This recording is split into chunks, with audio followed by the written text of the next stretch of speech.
I think that's it. Should be. Welcome to the Oak Hill Cemetery. It's perhaps one of Pontiac's greatest Yep, treasures that's that's it. listed on the National Register of Historic Places, dating all the way back to the year 1839. Join us now as we explore the cemetery's past and dive into Pontiac's history. In 1817, this was the original plot layout for the new town. 1818 The Pontiac Company was created in order to purchase a tract of land for locating a town. The original survey map done for lot purchases. Pontiac was best known for its wagon builders and manufacturing here in town. The first permanent settlers include Colonel Stephen Mack, Major Joseph Todd, William Lester, and Orison Allen. 1822 The company set aside a parcel of land just east of town for use as a cemetery. In 1839 the village of Pontiac hired Captain Harvey Park to survey the parcel and lay out a lot as a cemetery. This became the first portion of the present Oak Hill Cemetery, and the grounds were plotted for use. Many improvements were made over the years, including replacing the original cemetery office which had previously burned down. By 1841, over time more land was allocated to the cemetery, until it reached its present size. Be sure to watch Part 2 as we pay tribute to the vets and families.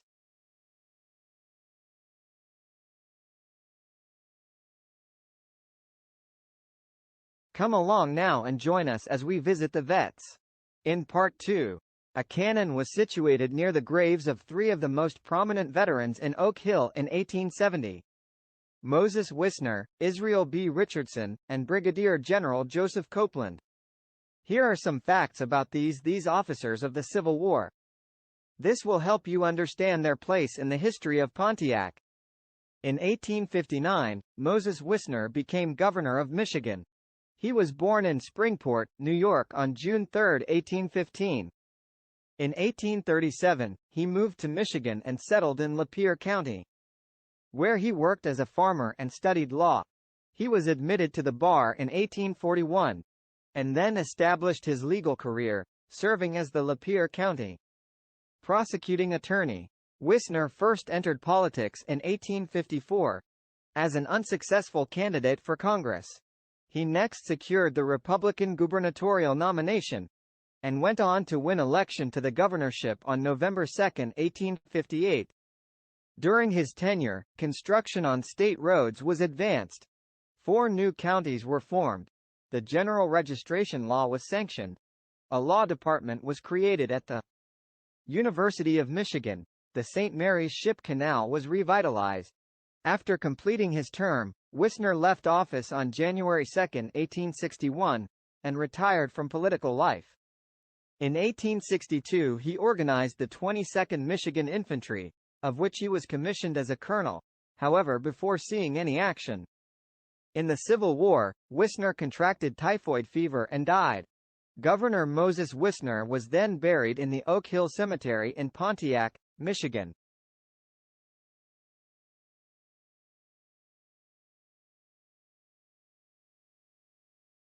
Thank you for your service. You shall never be forgotten. May you rest in peace. Veterans of Oak Hill Part 3. Brigadier General Joseph Copeland. Copeland was born in Newcastle, Maine. He studied at Harvard College and then read law under Daniel Webster. In 1844 he moved to St. Clair, Michigan and later built a sawmill in Bay City, Michigan. At the start of the Civil War, Copeland served first as colonel and commander of the 1st Michigan Volunteer Cavalry, and then the 5th Michigan Volunteer Cavalry. Later promoted to brigadier general, he commanded the Wolverines of the Michigan Brigade, but was replaced by George A. Custer shortly before the Battle of Gettysburg. Copeland moved to Orchard Lake, Michigan, where he built a residence known as the Castle. In 1870 he and some local businessmen turned it into a hotel, and in 1873 they sold it to J. Sumner Rogers. He was a veteran of the American Civil War and was most notable as the founder and longtime superintendent of Michigan Military Academy. Who used the site to found the Michigan Military Academy? 1. In 1878, Copeland moved to Florida, where he served for a time as a judge in Clay County. He was initially buried in Orange Park, Florida, but was later reinterred at Oak Hill Cemetery. Our next general entered at Oak Hill Cemetery is Israel B. Richardson. Major General Israel B. Richardson was a veteran of the Mexican and Seminole Wars and was given the nickname, Fighting Dick. When the Civil War broke out, Richardson was still farming in Michigan. He enlisted in the Union Army and recruited and organized the 2nd Michigan Infantry. He married Fanny Traver on May 18, 1861, in Wayne County, Michigan. When he reported with his regiment in Washington, D.C., General Winfield Scott greeted him with, "I'm glad to have my Fighting Dick with me again." A seasoned military man, having been promoted to colonel in the Maine militia in the 1830s, Copeland offered his service at the brink of the Civil War. He joined the 1st Michigan Volunteer Cavalry Regiment at its organization, as lieutenant colonel, when age 48. He was commissioned and mustered August 22, 1861. When the 5th Michigan Volunteer Cavalry Regiment was organized August 14, 1862. Joseph was commissioned its colonel. Copeland was one of the first officers to appreciate the significance of the Spencer repeating rifle and supplied the 5th and 6th Michigan Cavalry Regiments with the rifles. Richardson was promoted to colonel on May 25, 1861, and assigned to command of the 4th Brigade 1st Division, in the newly organized army of Brigadier General Irvin McDowell. His brigade saw limited action at the First Battle of Bull Run near Blackburn's Ford, and in covering the subsequent Federal withdrawal to Washington. Colonel Richardson was promoted to Brigadier General, May 17, 1861. He commanded several brigades in the Army of the Potomac and then the 1st Division of the 11 Corps during the Peninsula Campaign in mid-1862. He was involved in the fighting at the battles of Yorktown, Seven Pines, and the 7 Days. He was particularly distinguished in sharp fighting near the Chickahominy River. Richardson was promoted to Major General after the 7 Days battles. His division was stationed in Washington, D.C. during the Second Battle of Bull Run. Richardson's 1st Division played a key role during the Battle of Antietam on September 17, 1862. Attacking Confederate positions in the center of the sunken road in support of the 3rd Division of Major Gen. William H. French. After stubborn fighting, by 1 p.m., Richardson had gained control of the high ground in front of the apex of the defensive line, and his men fired upon the remaining defenders in the road as they walked into the battle zone, which would gain the nickname, Bloody Lane, for the carnage. Richardson pushed forward beyond the road and was directing the fire of his artillery and organizing another attack when he was struck by a shell fragment. Carried to the rear, Richardson was treated at a field hospital.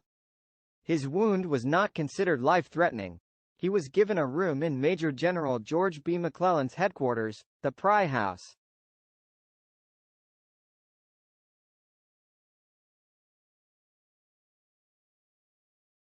President Abraham Lincoln paid his respects to the wounded Richardson during a visit to the battlefield in October. However, infection set in, and then pneumonia, which claimed the life of the popular general in early November. He was among 6 generals to be killed or mortally wounded at Antietam. His body was escorted to Detroit. Large crowds lined the streets during his funeral procession to nearby Pontiac, where he was laid to rest in the Oak Hill Cemetery.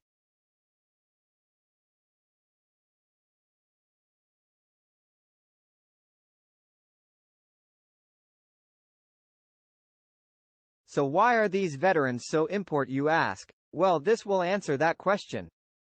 On April 15, 1861, at the start of the American Civil War, U.S. President Abraham Lincoln called for a 75,000-man militia to serve for 3 months following the bombardment and surrender of Fort Sumter. Some Southern states refused to send troops against the neighboring Deep South slave states. At the beginning of the Civil War, regiments from Michigan were raised to answer Lincoln's call for men. The first volunteers from Michigan were mustered into the Army as the 1st Michigan Infantry on May 1, 1861. Abraham Lincoln replied, Thank God for the Michigan men. Over the course of the war, some 90,000 Michigan men, about 23% of the 1860 male population of the state, served in the Union forces. This figure includes some 1,600 black soldiers. Michigan raised a total of 30 infantry regiments, 11 cavalry regiments, 1 light artillery regiment, 2 light infantry batteries, 2 companies of sharpshooters, and the 1st Michigan Engineers. According to Frederick H. Dyer, a total of 14,753 officers and men from Michigan died during the war. But a Roll of Honor, prepared upon order of the Michigan legislature in 1869, contains 14,855 names. Among the more celebrated units was the 24th Michigan Volunteer Infantry, which, as a part of the famed Iron Brigade, suffered considerable losses at the Battle of Gettysburg while defending McPherson's Ridge. The Iron Brigade, also known as the Iron Brigade of the West or the Black Hat Brigade, was an infantry brigade in the Union Army of the Potomac during the American Civil War. Although it fought entirely in the Eastern Theater, it was composed of regiments from Western states, states that are today considered Midwestern. Noted for its strong discipline, its unique uniform appearance, and its tenacious fighting ability, the Iron Brigade suffered the highest percentage of casualties of any brigade in the war. George Armstrong Custer's Michigan Wolverine cavalry effectively battled J.E.B. Stuart at Gettysburg on the East Cavalry Field. Several Union generals hailed from Michigan, including Custer, Elon J. Farnsworth, Byron Root Pierce, Orlando Metcalf Poe, Israel Bush Richardson, and Orlando B. Wilcox. In a letter to his wife, one Union soldier from Michigan detailed his motivations for fighting for the U.S. in the war, before dying in 1864. The more I learn of the cursed institution of slavery, the more I feel willing to endure. For its final destruction after this war is over, this whole country will undergo a change for the better. Let Christians use all their influence to have justice done to the black man. If this doesn't exemplify the courage that our vets took and still take into battle, nothing does. It is for this reason, every child should be taught about the true meaning of the Civil War and what was truly won with all of its bloodshed. Thank you so much for watching. If you would, please click that like button and subscribe today. Dig those out, and we'll start working on those here in the next couple of weeks. I might be able to dig one up here. Oh, wait a minute, there it is down there. Duh. All right, give me a half second. Let me do some digging here. There they are. We have some really good ones down here. One of the big things about Michigan is that we had a state insane asylum. And when they went to tear down that building, they found the bodies and they found the markers, or what they thought were markers were actually a boulder, but they were unknown, unmarked graves.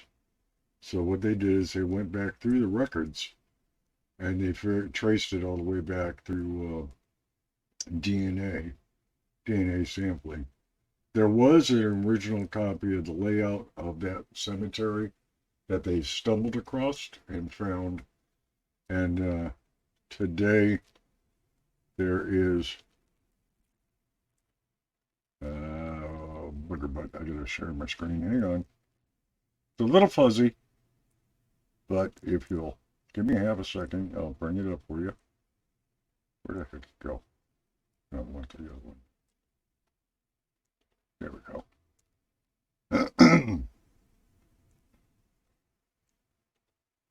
This one here